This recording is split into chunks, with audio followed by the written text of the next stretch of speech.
Esse é o podcast Mídia e Marketing do UOL. Toda semana a gente entrevista um executivo da área sobre carreira, propaganda e negócios.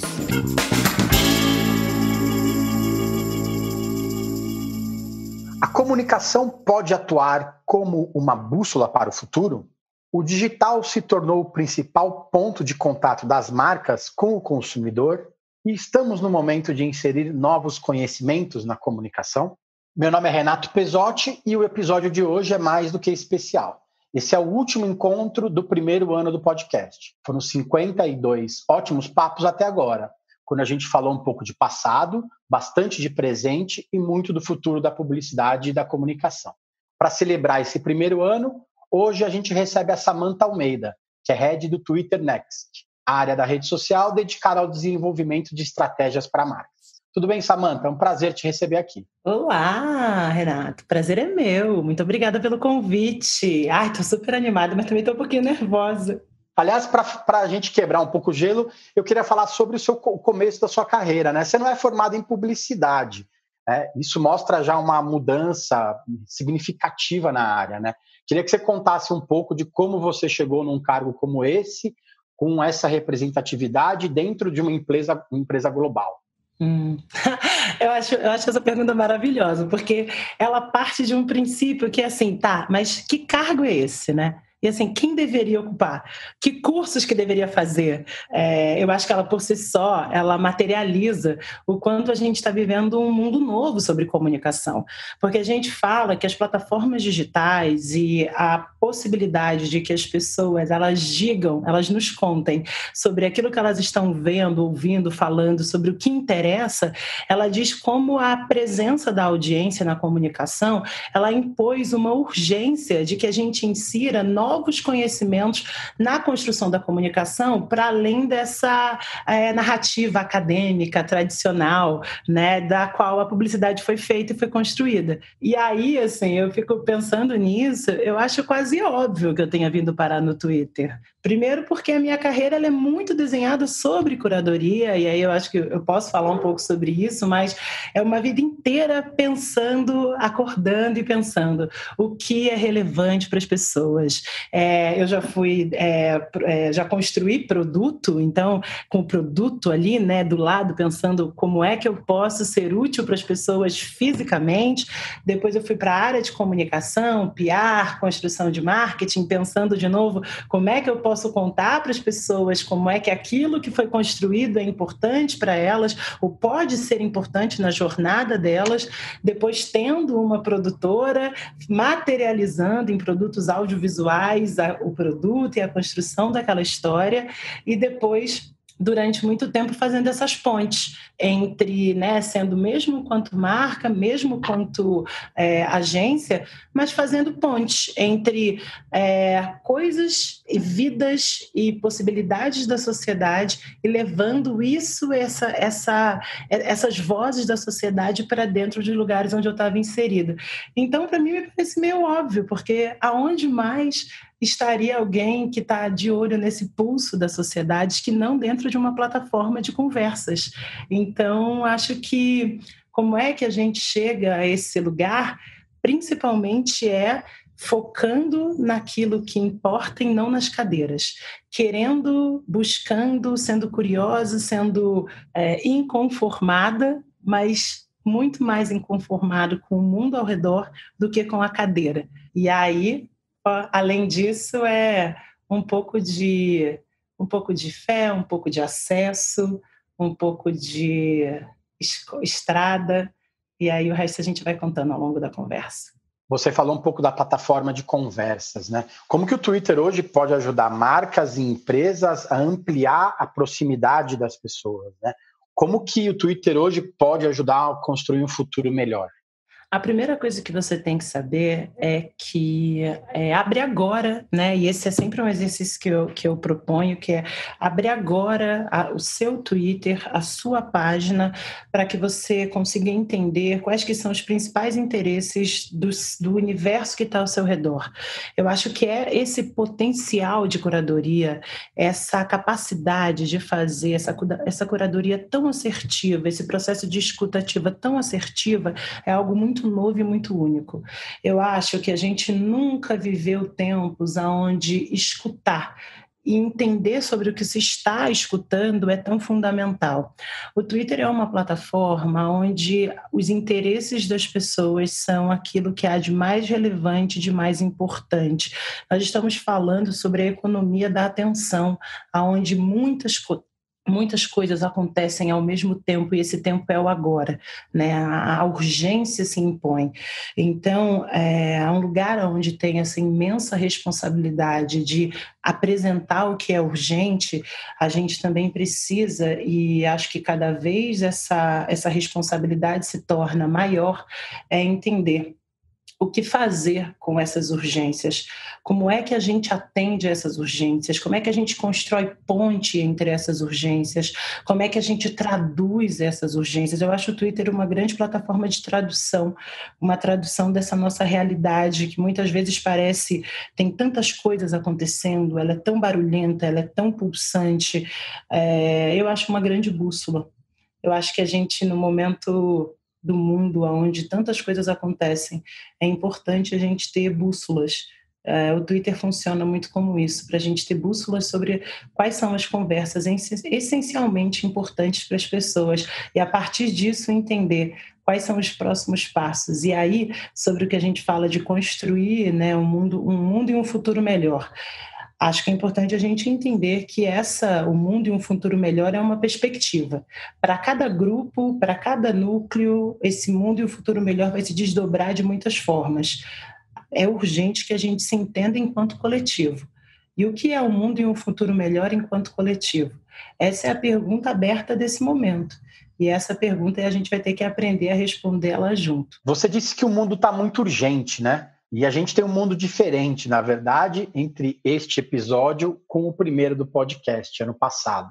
O marketing estava muito burocrático e isso tem mudado? A pandemia fez acelerar isso também? Eu acho, é muito interessante a gente pensar que se o marketing estava muito, o marketing estava muito burocrático. Na verdade, eu acho que há muito tempo a gente lida com as questões que já estavam impostas na sociedade, né? Há muito tempo, e os grupos, especialmente os grupos ditos minorizados, eles lidam com esse impacto, essa agressividade que se impôs na sociedade, para a sociedade como um todo durante a pandemia.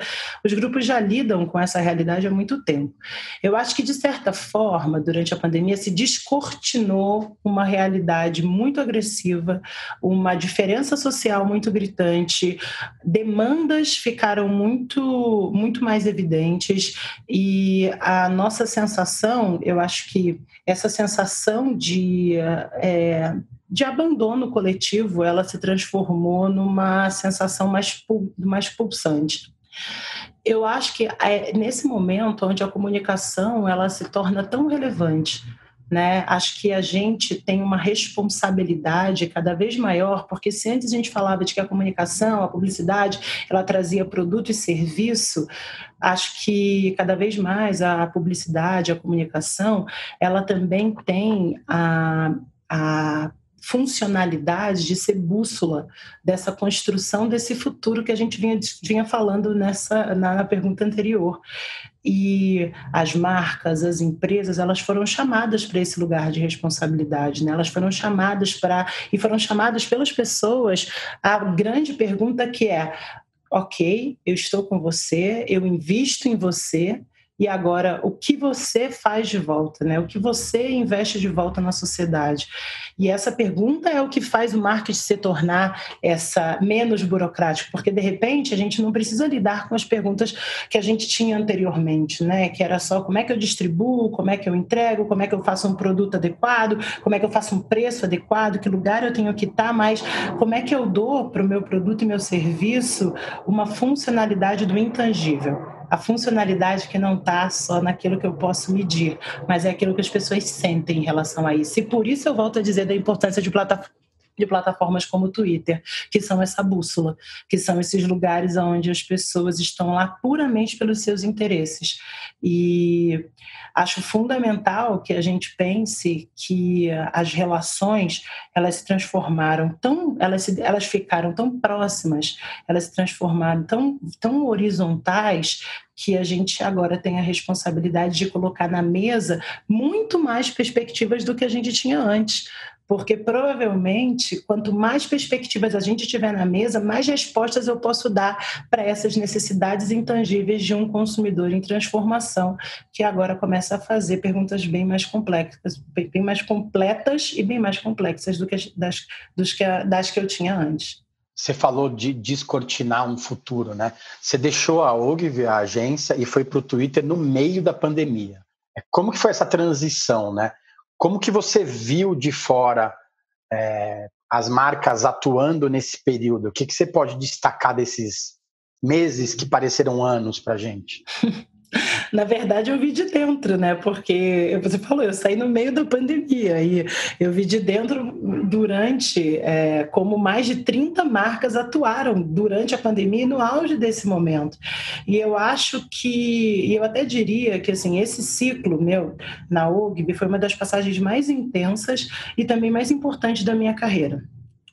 Foi uma época com um time de quase 60 pessoas construindo plataformas de comunicação digital para as maiores marcas do Brasil, em um momento onde muitas dessas marcas optaram por transformar nos seus canais de comunicação digitais nos seus principais pontos de contato com o consumidor. Então foi um momento onde ficou muito evidente da potência do que estava sendo construído ali por aquele time, né? Da relevância do que antes, eu brinco que quando eu comecei a carreira dentro dos ambientes digitais, falava muito que a rede social é o complemento da comunicação. E durante esse momento tão importante para a humanidade, as conexões digitais se transformaram muitas vezes no principal ponto de conexão das marcas com os seus consumidores. Eu acho, sabe, Renato, que é muito importante que uma liderança ela enxergue quando algo está tão pronto que ela pode andar sem você. Então, eu acho que, pessoalmente, foi muito sobre isso.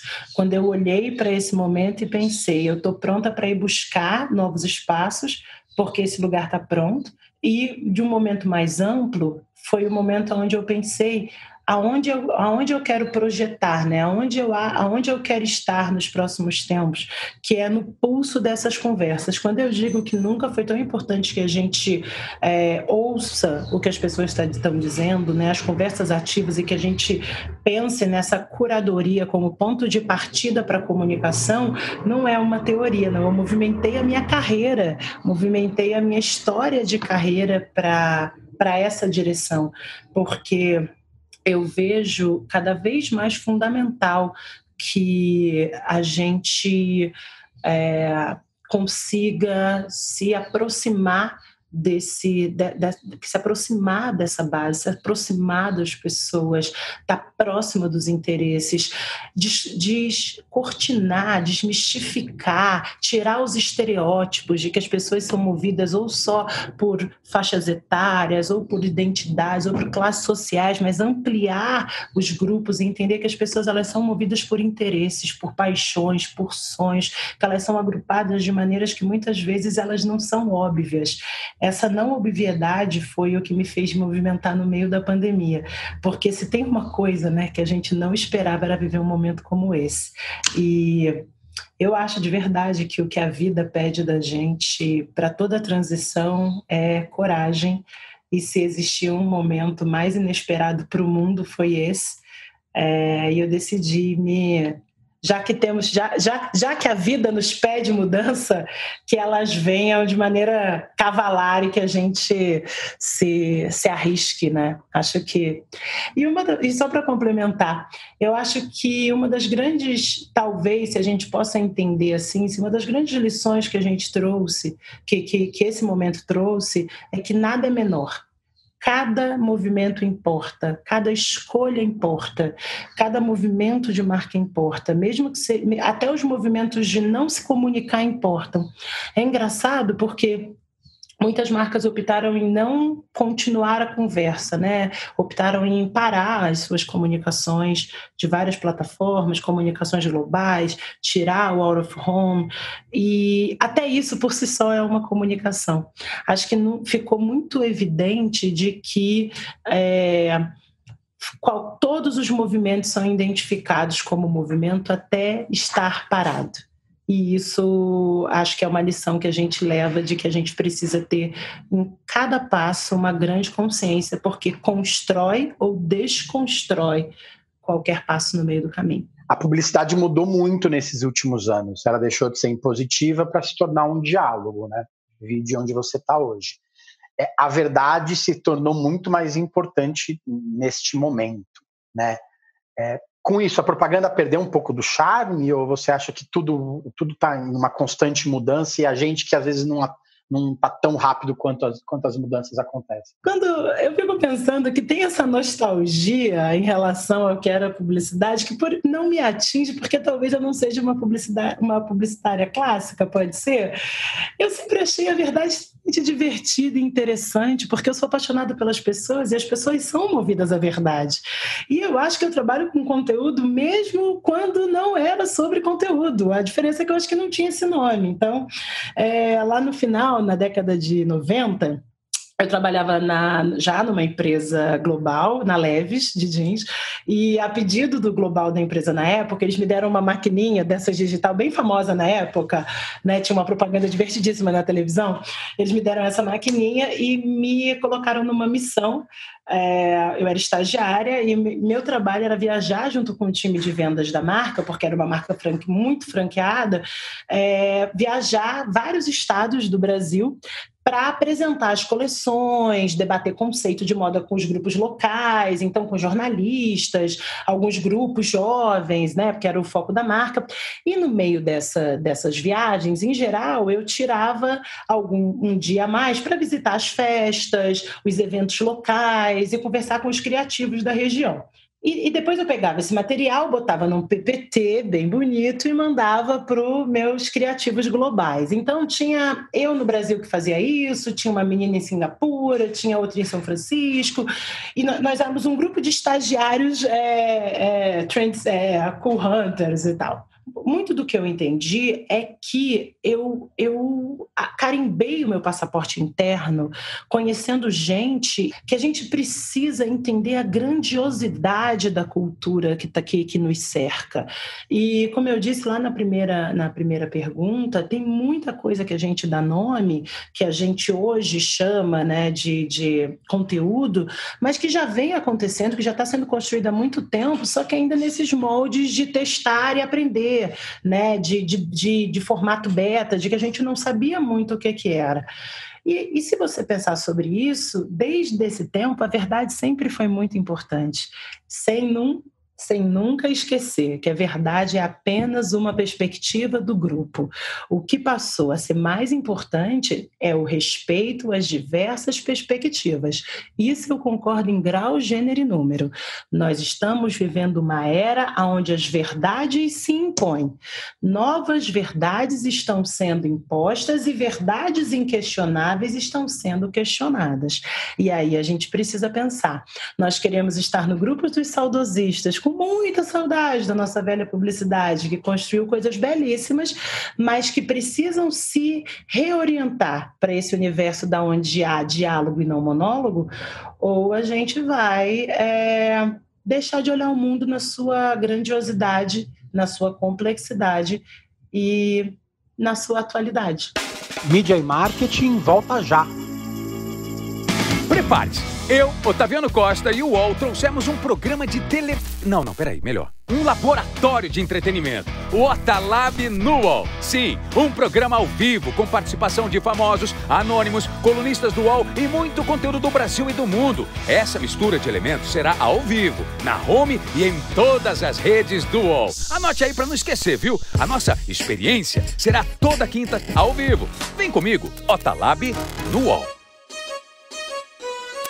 Recebe salário, faz transferência, pagamento, recarga de celular e até empréstimo, tudo sem taxa. PagBank, a sua conta grátis do PagSeguro. Baixe já o app e abra sua conta em 3 minutos. Você foi escolhida esse ano como uma das Women to Watch, que é o prêmio do Advertising Age e do Meio Mensagem, que homenageia as mulheres mais relevantes do mercado. Mas você é uma das primeiras executivas negras a ser escolhida. Como que é estar nessa lista de ser vista e ser admirada? Eu vou começar respondendo: caraca, moleque, que dia, que isso? Garoto, salva meu pai! Porque é sobre isso, entendeu? Eu não vou me fazer de rogada, não vou me fazer de blasé, porque eu me recuso a ser blasé, eu me recuso a não celebrar cada conquista, cada passo, porque, honestamente, tem um esforço imenso da comunidade negra, tem um esforço imenso dos movimentos negros para que isso aconteça. Ponto. E é fundamental que eu diga isso. Depois, eu também preciso dizer, tem um provérbio africano que diz que é necessário que uma aldeia inteira se movimente para que se crie uma criança. Eu sou uma criança criada por uma aldeia inteira de mulheres que acreditaram no poder da educação como transformação de realidade social, de uma geração inteira de pessoas que trabalharam arduamente para garantir os meus estudos e meus acessos. Sou fruto de ações afirmativas, sim, que deram acesso a novos pensamentos, a novas pessoas, que criaram o desejo das pessoas em fazer parte de um status quo, daquilo que você começou falando, sabe? Como que chega, como é que desenha uma pessoa que não fez publicidade, senta nessa cadeira com tanta influência global? O que eu te digo é: eu agradeço aos que vieram antes de mim, eu agradeço àquelas que construíram cada tijolinho para que a gente pudesse chegar e sentar nesses lugares, e garanto que sou só uma passagem de bastão para as próximas gerações. Ser uma Woman to Watch, ela é muito mais representativa para as novas gerações que podem ter um espaço para qual olhar. Alguém para qual olhar, mas quero deixar muito claro de que esse lugar, ele só existe, ele só é possível porque ele foi construído por muitas pessoas. E eu acho que é um pouco sobre isso que fala também o futuro. Ele fala sobre esse futuro que ele é construído no coletivo, ele fala sobre as pessoas que torcem por você, mesmo sem te conhecer, falam sobre as comunidades que são construídas em tantas plataformas físicas, plataformas digitais, plataformas emocionais, de tantas plataformas de pessoas que estão construindo vidas reais, urgentes, porque eu acho que o mundo fala sobre isso, ele pede ações urgentes, efetivas, mudanças rápidas e coragem. Eu não sei se, quando você diz, poxa, esse lugar, né, de mulher admirável, não é porque você tem prêmios, e prêmios não são os prêmios que te validam, não são os prêmios que dizem o tamanho do teu valor nem a tua importância. Eles, sem dúvida nenhuma, eles colocam você ali, eles mostram que o caminho que você está indo está maneiro. Tipo, esse caminho está funcionando. Mas o que me aponta, principalmente, que está fazendo sentido a minha história, são os muitos inbox que eu recebo de jovens, meninas e meninos pretos, periféricos e brancos e não periféricos, dizendo: eu acho que a comunicação pode sim construir um futuro melhor, eu acredito sim que as plataformas digitais são um lugar onde a gente pode juntar as comunidades para apresentar o meu trabalho, eu consegui apresentar e realizar projetos através da potência do universo do digital. É isso que me interessa, é isso que me dá uma sensação de que aos quase 40 anos, eu faço esse ano, essa carreira faz sentido. Então, eu fico pensando se é esse mundo que eu quero fazer parte. é esse lugar que eu quero fazer parte, aonde essa pergunta, com todo respeito, que essa pergunta que você me traz, que é como é ser uma das poucas mulheres negras desse mercado executivo a ser homenageada, ela não exista, ela não seja feita porque ela deixou de ser uma realidade. Então é sobre isso, porque eu conheço pelo menos várias mãos preenchidas de mulheres negras, jovens, que estão se formando grandes executivas negras que vão poder ocupar esse lugar depois de mim. O Ministério Público do Trabalho tem tentado ajudar agências e empresas nessa, que é quase uma missão de ampliar a representatividade, dar espaço para essas executivas que você comentou. O que pode ser efetivamente feito por quem está escutando o nosso papo? Uma das pontas principais é que a gente não pode deixar alguma coisa que é institucional e que é secular à mercê das nossas do voluntariado ou dos grupos de afinidade ou dos projetos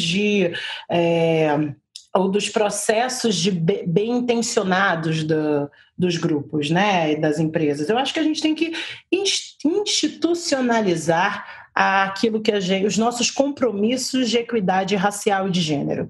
Então, o que o Ministério Público do Trabalho faz é que ele traz essas ferramentas, esses caminhos, né? Ela traz processo, porque tudo que a gente não cria um processo, não cria uma agenda, não cria um período de concretização, não cria métricas, a gente precisa trazer métricas, metodologia para a transformação ser efetiva.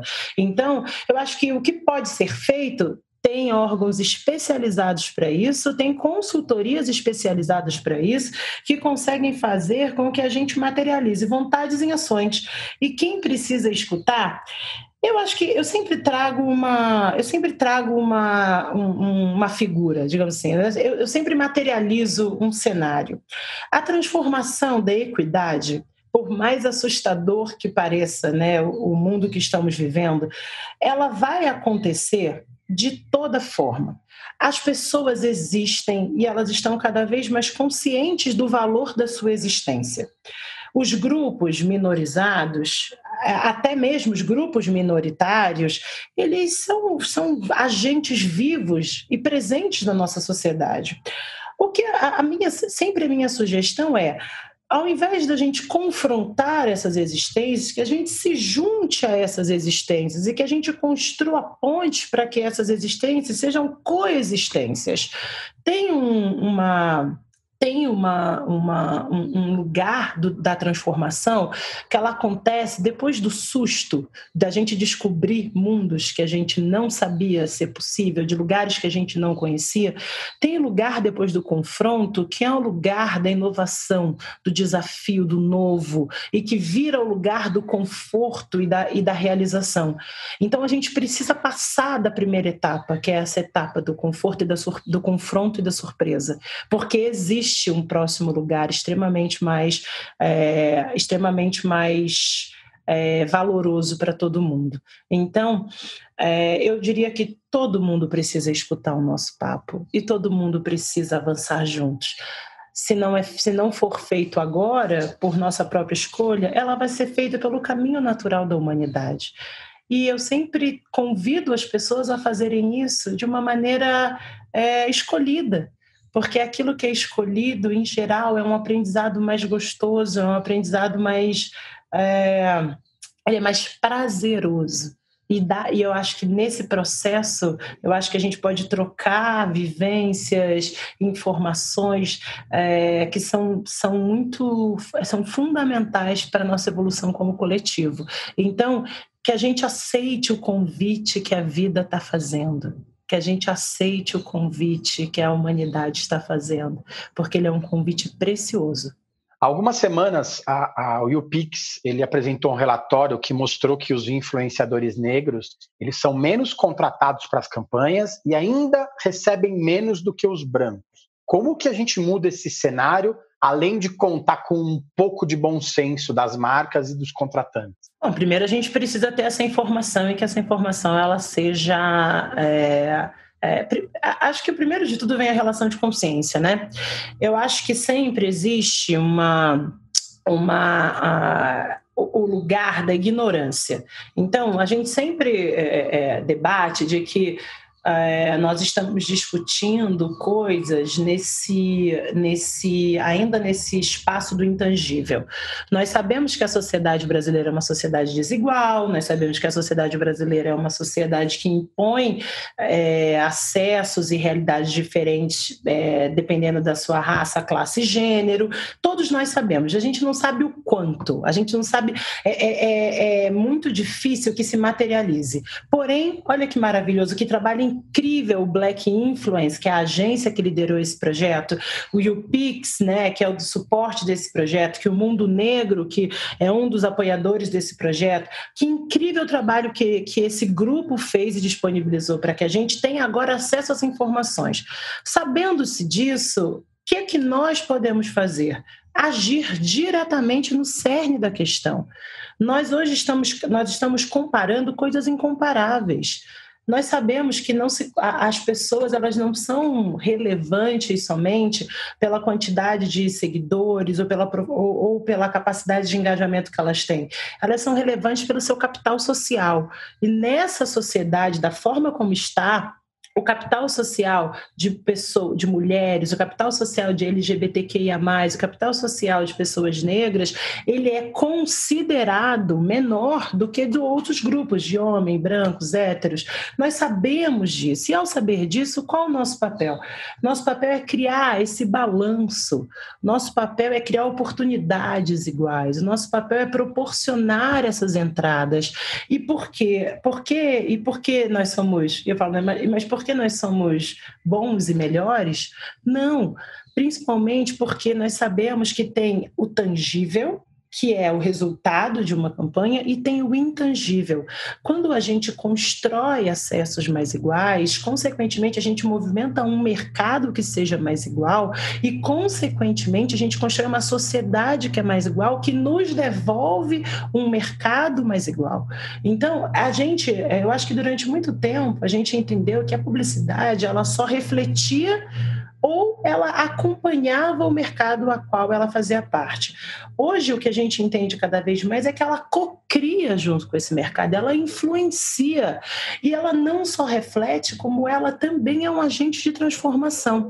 Então, o mercado que você suporta é aquele mercado que você reflete e que você representa, e que você cocria, e que você recebe de volta. Então, desse lugar ao ter a informação de que nós estamos ajudando a criar um mercado desigual, está na hora de que a gente comece a criar um mercado mais igual.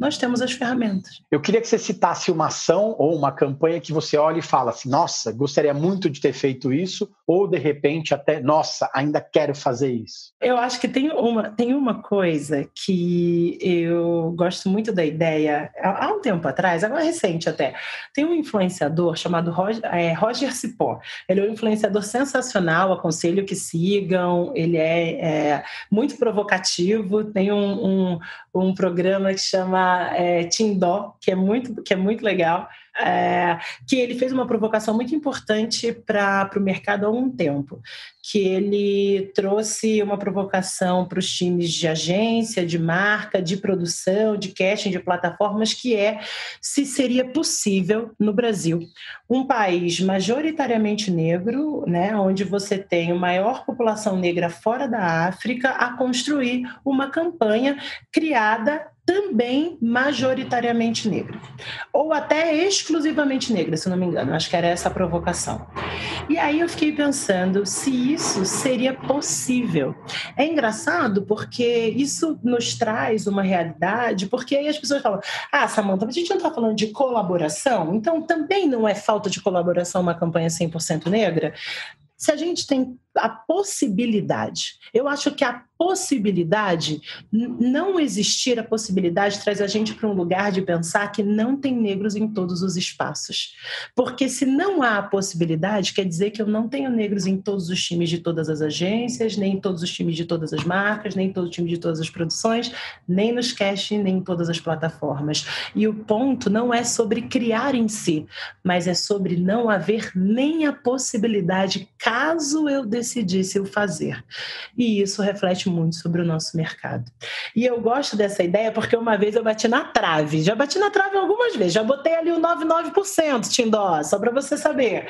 Assim como eu também, e eu acho muito bom o desafio de pensar num mercado que eu tenho possibilidade de criar uma realidade onde isso fosse possível. E eu sempre penso, e eu acho que é muito sobre isso, que eu quero fazer coisas que não estão prontas, coisas que não foram feitas, porque, de uma forma, eu agradeço demais a tudo que foi construído até agora, até aquilo que eu não concordo plenamente. Eu agradeço muito ao que foi construído até agora, porque, de uma certa forma, aguça o pensamento, a presença, né? O que foi feito nos aguça, ele nos entrega a resposta, mas aquilo que ainda não foi feito, ele nos entrega a falta, e a falta me interessa mais, eu te confesso, como sendo uma pessoa naturalmente insatisfeita, os buracos, as faltas me interessam mais. Então, que eu me interesso, eu quero fazer projetos onde a gente debata as faltas. Acho que é isso. Vamos continuar naturalmente insatisfeito, né, para buscar um mundo melhor. Obrigado, Samantha, pelo tempo. Obrigada a vocês, gente. Valeu, gente. Semana que vem tem mais. Os podcasts do UOL estão disponíveis em todas as plataformas. Você pode ver a lista desses programas em uol.com.br/podcasts. Mid Marketing tem reportagem e entrevista de Renato Pesotti, edição de áudio de João Pedro Pinheiro e coordenação de Juliana Carpanês.